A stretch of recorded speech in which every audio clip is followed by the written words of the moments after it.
dako pag-ibig ka.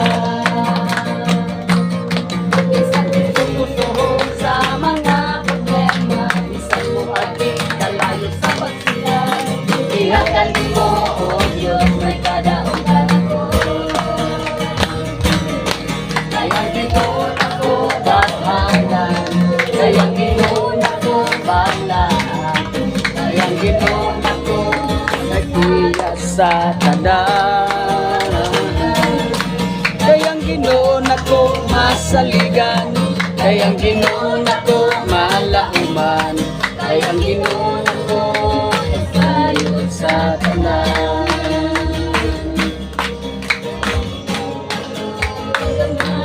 Sa tanan.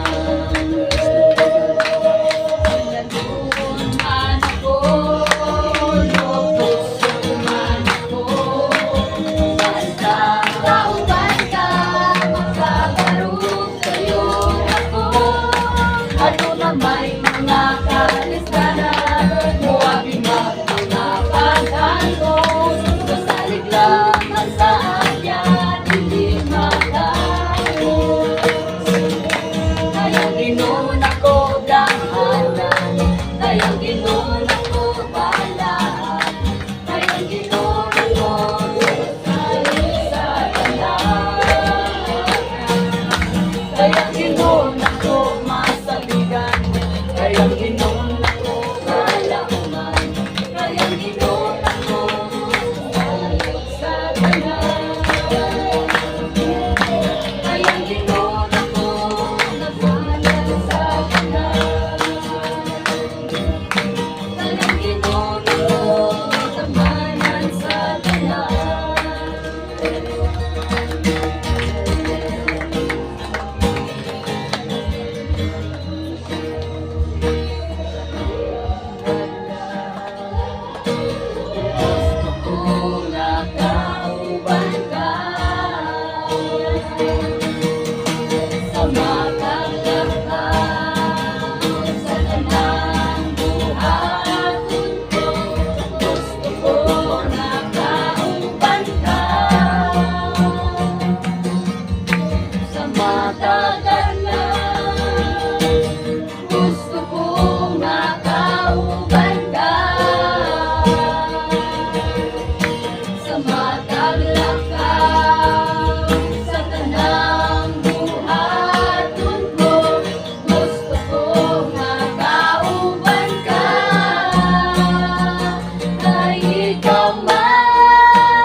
Ginhawa, ikaw ang akong puso, ikaw ang akong luma, ikaw ang tanan. O Diyos, ikaw man sa matagal lang, gusto kong makauban ka. Sa mataglak lang sa tanang buhay.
But Lord, salamat gino nga nakaabot ug nakatakot kami ani nga dapat Father God. Ug salamat gino mo bitter gino mo wala ko sa Father God ay wala sa iyo sa matag sa kanamo.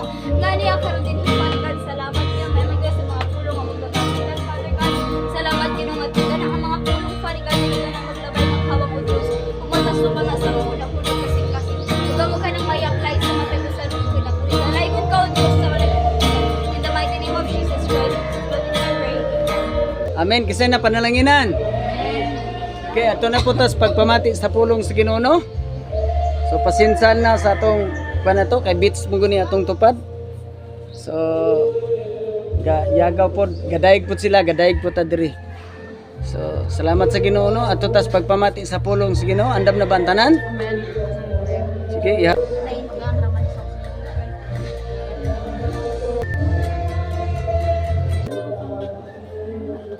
Okay. Bible study na to diri sa Breakwater area.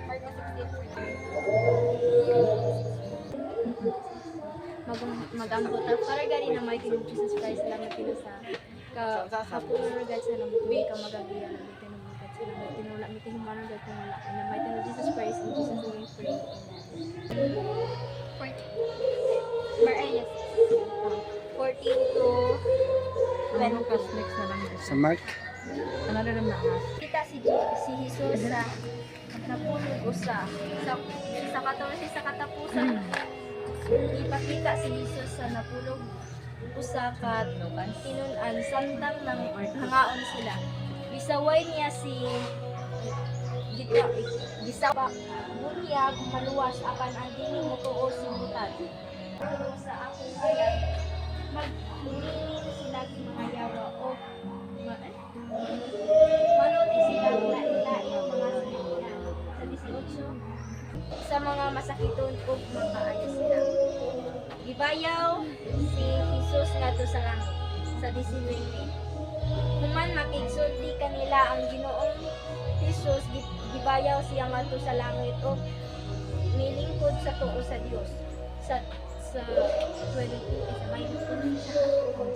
sa tanang dapit mitabang gayud kanila ang Ginoo nagpamatuod sa ilang giwali pinaagi sa paghatag nila og panagahom sa pagbuhat o ilhanan. So, sa Ginoo no, ang nagaingon siya diri sa 14 na sa katapusan nagaingon sa pulong niya nga sa katapusan gipakita ni Jesus sa napulog usa ka tinunan samtang nalangod sa ilang pagkulang sa pagtuo pagagahi sa ilang ulo kay wala man sila mutuon ni atong nakita kaniya nga nabanhaw na nagayon siya diri sa pulong sa Ginoo nga kung dili kay ita mo tuon ni Jesus Christ na nabanhaw na sa ikatuloy namatay siya sa ikatulong ka adlaw na banhaw kung ni kaya dito sa langit sa tubig dito sa ikatulong langit nang ulit ang magtuon gayon silutan ta sa Dios ug ningon siya nga ingon siya kanila panglakaw ka mo sa tibuok kalibutan ug isang yaw kining maayong balita ngadto sa tanang mga tawo nang kita makabalota sa kamatuoran dapat jud nato nga isulti ang tibuok kamatuoran ug manglakaw sa tanang dapit kung asa ta dapit na maabot kay tungod kay dili ta dapat nga mahadlo kung asa ta dapit na mo usa nimo mulakaw tungod kay naguban man nato ang Dios kung mituo ka sa iya nga uban siya kanunay ka nato uban gid siya og kung mutuo ka sa iya gahom mabuhat nimo ang sobra pa sa gibuhat ni Jesus Christ to sa una nga panahon gatong gibuhat niya sa atong mga katigulangan sobra pa ang atong mabuhat sa gibuhat sa Dios di kay makaingon ta nga sobra ka nang makagama kag langit ug yuta kun dili atong iyang gigama sa atong katigulangan Amen. o kita makaayo tag masakiton pinaagi sa ngalan sa Dios manang gitagaan ta niya gahom kung kita mituman sa iyang mga sugo nang kay nagaingon siya diri nga ang dili mo tuman or dili mo mutuo sa iyang gisulti or malaganing gisangyaw si pagasindutan kayo manang kita kabalo man ta sa kamatuuran karon dapat ato po ni siya i-share sa mga atong pamilya para wala tay tulubagon sa ila sa katapos ang mga adlaw o mo na ko pastor ang ihasa